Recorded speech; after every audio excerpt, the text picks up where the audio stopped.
All right, and we've done enough of these now. I think you're ready for this one. Go ahead and try this one out. I'll give you one hint though before you start. In the end, to solve for y prime, you're going to have to do a little bit of factoring.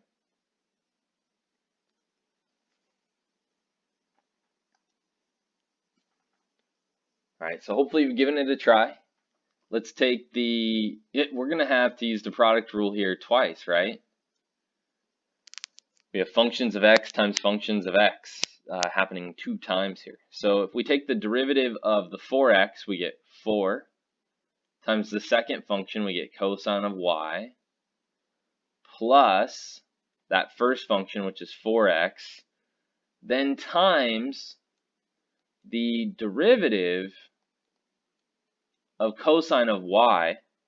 But remember, I'm missing a piece here when I did this. I've taken the derivative of the outside, but I need to take the derivative of the inside as well. Okay? And the derivative of the inside is the derivative with respect to x of y, which we don't know exactly what it is. So we're just going to call it y prime or dy dx. But in fact, this is what we actually want to find. So we're going to end up solving for it at one point.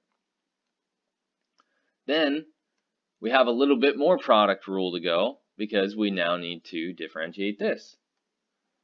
So the derivative of y with respect to x is just y prime or dy dx, then times cosine of x, that's our second function, plus y times the derivative of the second function. So that's going to be times minus sine of x. And this is all equal to the derivative with respect to x of 1, which is 0. Okay.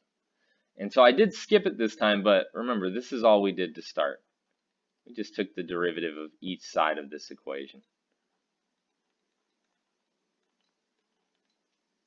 I'm missing a little bit there. Plus y cosine of x is equal to d dx of 1.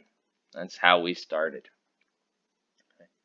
Now, the one thing that makes this problem a little bit more complicated is that we have y prime showing up not once, but twice. Okay, and so there's only going to be one way to make it so that we just have one y prime, and that is to factor. So before I actually factor, let's put the terms that have y prime on one side and the terms that don't on the other. So I have this minus 4x sine of y times y prime plus y prime times cosine of x is equal to, and so this term I'm going to subtract by on each side, so minus 4 cosine of y. And I also have this one here that doesn't have any y primes in it, so I'm going to add sine of xy to each side, so plus y sine of x. Another step further, we will finally factor that y prime out. So we get minus 4x sine of y plus cosine of x is equal to minus 4 cosine of y plus y sine of x. And then to finish this off, we're going to just divide by this mess here.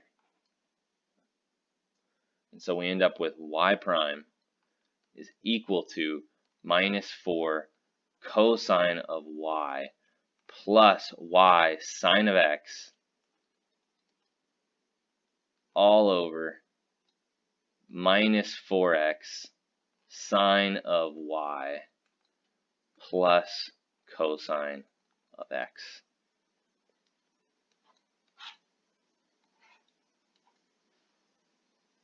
In example 2, we are being asked to find the second derivative.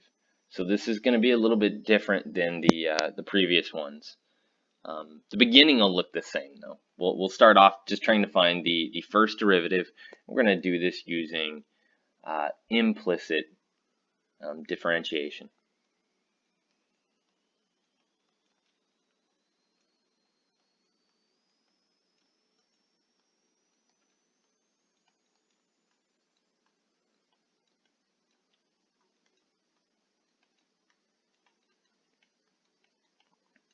All right.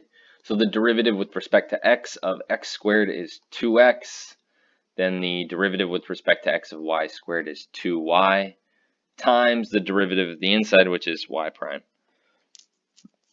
And then this is all equal to 0. Now we'll go ahead and we'll solve for y prime. We'll get what? 2y times y prime is equal to 2x. And if we divide by 2y, we get y prime is equal to x over y.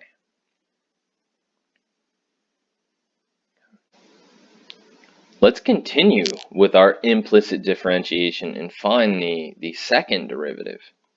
So if we were to take the derivative of the numerator with respect to x, that would give us 1 times the bottom function minus the top function, which is x, and then times the derivative of the bottom function. And then this is all over the bottom function squared. That's just our quotient rule.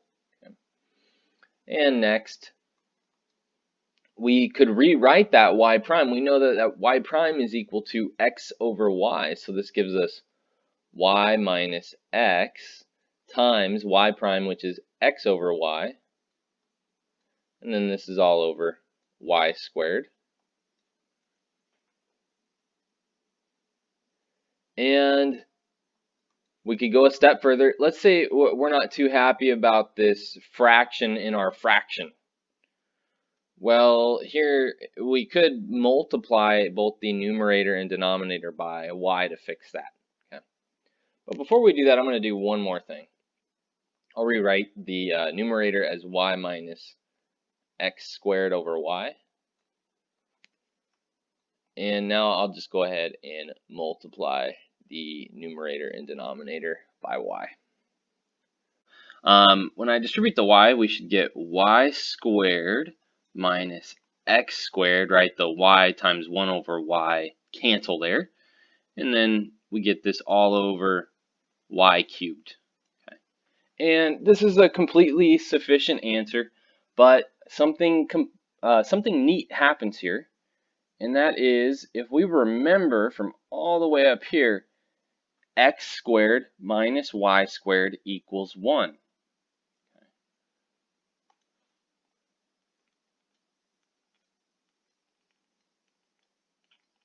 Right? That was the equation we started with. And so what this means is that y squared minus x squared should be equal to minus 1. Right? If you multiply this top equation by -1, you get this bottom equation. So that means that this simplifies to just -1 over y cubed.